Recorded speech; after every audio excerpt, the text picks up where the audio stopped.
There we are, New Holland hay baler.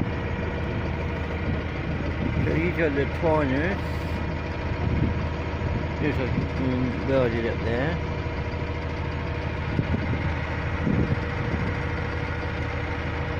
If we look in, that's the drum here.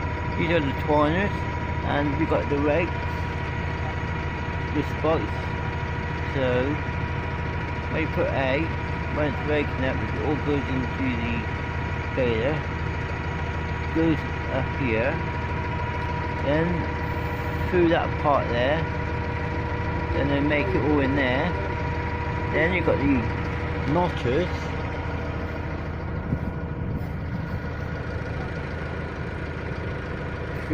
then what you got is, that's a knotters, isn't it? So you've got the knotters, so it comes through here, knots it all up, then it turns into a bale like this. Then you get a bale like